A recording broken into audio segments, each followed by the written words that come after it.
और आप लोगों ने एक दूरदर्शन में शो देखा होगा, मालगुडी डेज।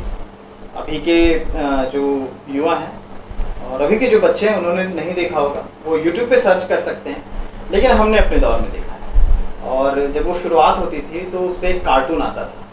उस कार्टून को बड़े ही जाने माने शख्स थे, जाने माने कार्टूनिस्ट थे, आर के लक्ष्मण थे का जिक्र इसलिए क्योंकि वो तो नहीं रहे, लेकिन उनकी कार्टून आज भी जिंदा है। और कार्टून आर के लक्ष्मण कहा करते थे कि जो कार्टूनिस्ट होता है वो ऑब्जर्वेशन होता है, वो थोड़ा सा विरोधाभास होता है, वो थोड़ा सा उसकी जो कार्टून होते हैं कंट्रोवर्शियल हो जाते हैं। आड़ी तिरछी रेखाओं से गहरी बातें कहने वाले ऐसे ही कार्टूनिस्ट से आज मैं आपको मिलाने वाला हूं। और मेरे सामने बैठे हुए हैं, नाम है सागर कुमार। और बहुत बहुत धन्यवाद सर, बहुत दिन से दिली इच्छा थी आपसे मिलने की और आज वो इच्छा पूरी हुई। और कार्टून से जुड़ा मेरा सारा जो केंद्र रहेगा कार्टून रहेगा, क्योंकि हम कॉमिक्स पढ़ के बढ़े जी। हमने अपने बचपन में कॉमिक्स पढ़ा, हमने कार्टून देखे, हमने अखबारों में कार्टून देखे जो आते थे और उसके बाद फिर कई विरोध शुरू होते थे, कई सारी चीज़ें शुरू होती थी। तो एक कोना रहता था। आज के दौर में आधुनिक तो हो गया, लेकिन जो कार्टूनिस्ट हैं उनकी क्या स्थिति रही है, वो किस तरह से बदलते दौर में कितना वो पीछे गए या अडिग खड़े हैं और आगे आ रहे हैं, किस तरह का आपका एक उस पर कहना है? बिल्कुल, आपने जो प्रश्न पूछा है मैं उसी का उत्तर देता हूँ। है तो बहुत सारी चीज़ें।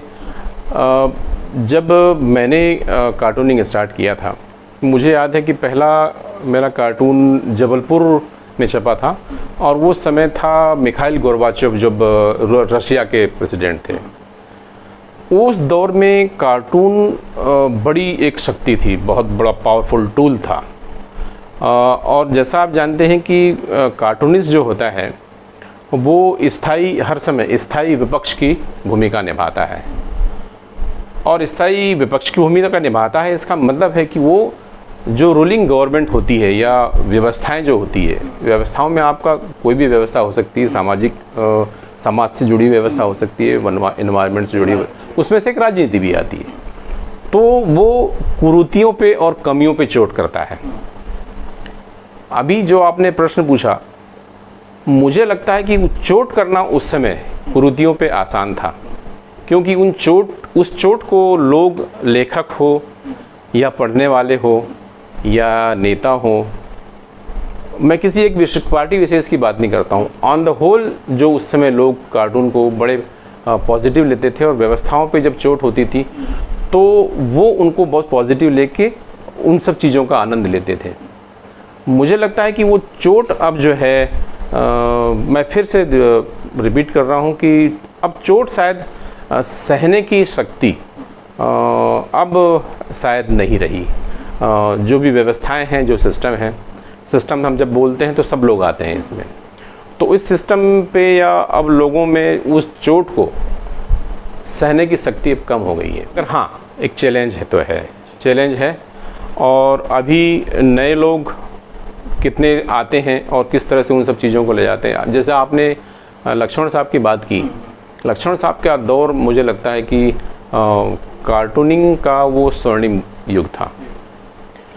मैं उनके काम को, वो तो एक बड़े महामना थे, महापुरुष थे, उनके काम को मैं कम नहीं आंक रहा हूँ, मगर आज के दौर में भी कार्टूनिस्ट बहुत अच्छे हैं। कार्टूनिस्ट का दौर हो सकता है कि थोड़ा सा बदला हुआ हो, ख़राब नहीं बोल सकते, दौर बदला हुआ है। उनकी भूमिका अभी भी है, कितनी भूमिका है वो हो सकता है कि 19-20 का अंदर होगा, मगर आज के दौर में कार्टूनिस्ट अच्छे नहीं हैं भारत में, ऐसा नहीं है। कार्टूनिस्ट एक से एक कार्टूनिस्ट हैं।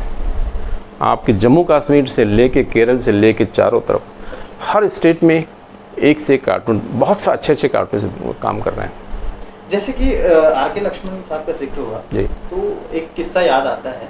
आर के लक्ष्मण साहब और बाला साहब ठाकरे एक ही प्रेस में थे, फ्री प्रेस। आपने फ्री प्रेस तो आपने बताया था। जब बाला साहब ठाकरे पॉलिटिक्स ज्वाइन कर लिए तो आर के लक्ष्मण उनके खिलाफ या फिर ऐसा एक कार्टून बनाया था। तो ये जो हौसला था ये कार्टूनिस्ट में हौसला होता है। एक कार्टूनिस्ट विपक्ष की भूमिका, हालांकि किसी पार्टी में नहीं, लेकिन वो विपक्ष की भूमिका निभाता था। आज के दौर में क्या ऐसा है?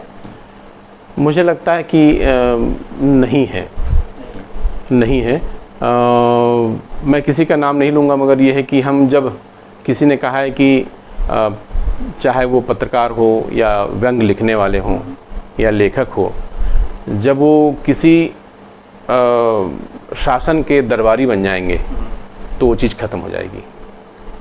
और लेखक, कार्टूनिस्ट, व्यंग्यकार, ये जब किसी भी शासन के या किसी भी दरबार के दरबारी अगर हो जाते हैं तो वो धीमे धीमे ख़त्म हो जाते हैं। तो दरबारी होने का हल्का सा चलन चल पड़ा है, विलुप्त की कगार पे। तो दरबारी होने के से तात्पर्य आप समझ लीजिए मैं क्या बोल रहा हूँ, कि अगर आप उनकी भाषा अगर बोलेंगे तो आप धीमे धीमे ख़त्म हो जाएंगे। और कार्टूनिंग और कार्टूनिस्ट तभी पैना होता है जब उसको छोड़ दिया जाता है। अगर वो मुक्त होकर काम करेगा, मुक्त होकर अगर बनाएगा, तो वो कार्टून सही ढंग से निकलता है। जैसे ही अगर उस पर कुछ हल्का सा दबाव, किसी तरह का भी दबाव होगा, और दबाव कई दिशाओं से आते हैं, दबाव कई बार घर से भी आता है, उसके घर से भी आता है, बाहर से भी आता है।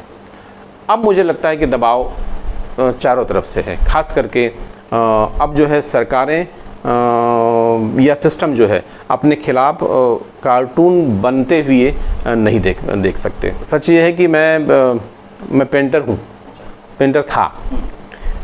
मैं जब वो मिखाइल गोर्बाचेव वाली कार्टून की जब बात कर रहा हूँ तो उस समय उसके पहले मेरी, मैं कभी पेंटिंग आपको दिखाऊंगा, तो बिल्कुल कहना चाहिए हार्डकोर पेंटर था मैं, और उस तरफ मैं जाना चाह रहा था।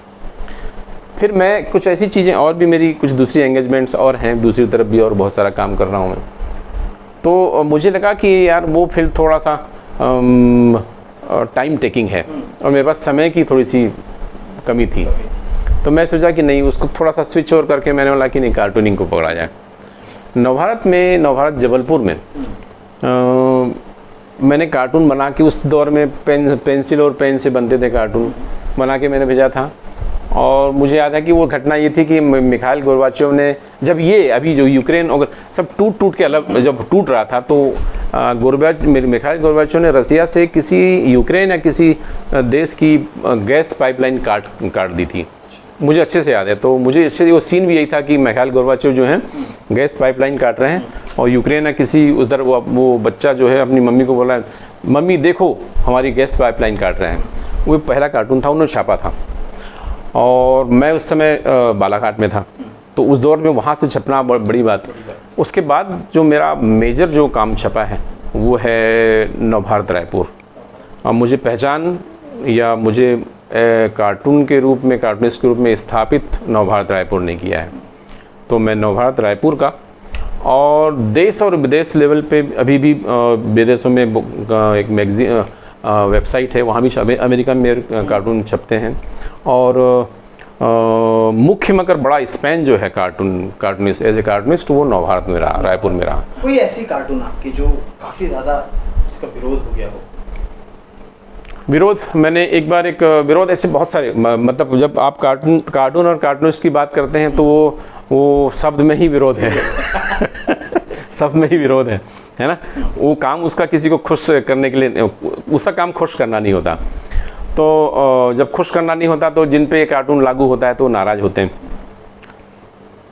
तो उस तरह से अगर देखें तो मेरे बहुत सारे कार्टून ऐसे हैं जो कंट्रोवर्सी में भी गए हैं।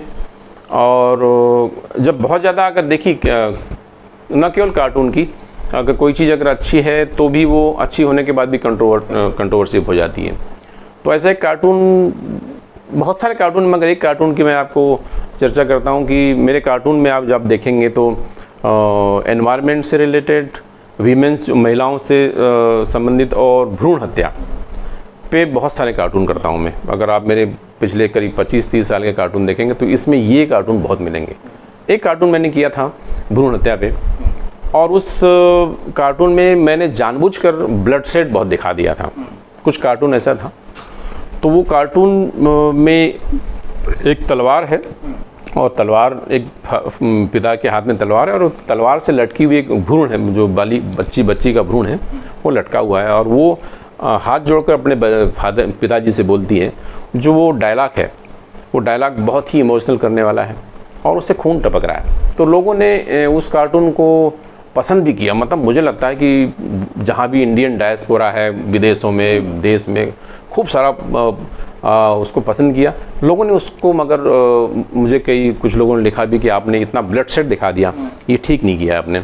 तो मैंने बोला कि ब्लड सेट मैंने जानबूझ के दिखाया है कि जब ये छोटे से आप पिक्चर के वर्चुअली है, वो तो वर्चुअल रियल भी नहीं है, वो ब्लड सेट देखकर आप इतना हिल गए।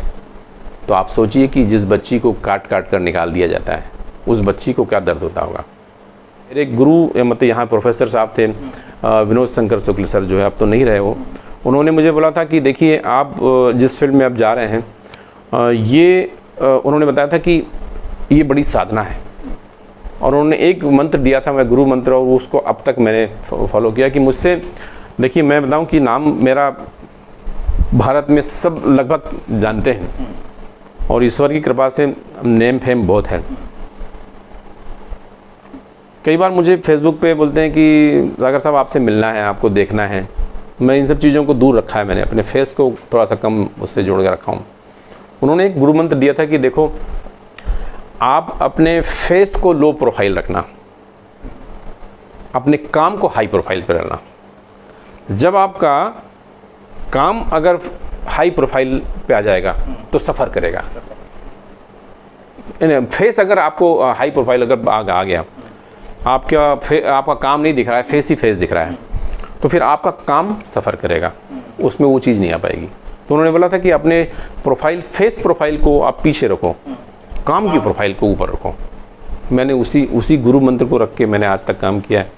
तो मेरे कई बार मुझे मेरी सिग्नेचर और मेरे काम से जानते हैं। मैं उनके पास बाजू में खड़ा हो जाता हूँ तो कोई बताता है कि ये वही हैं, तो बोले अरे मैं तो, हम तो यहाँ बेबीलोन होटल में मेरा जब स्पीच था, आपका ये जो टेड टॉक था, टेड हाँ, तो मोहम्मद साहब भी थे रंगोली वाले, और ये बंसल साहब थे IAS, वो भी थे उस वाले इवेंट में।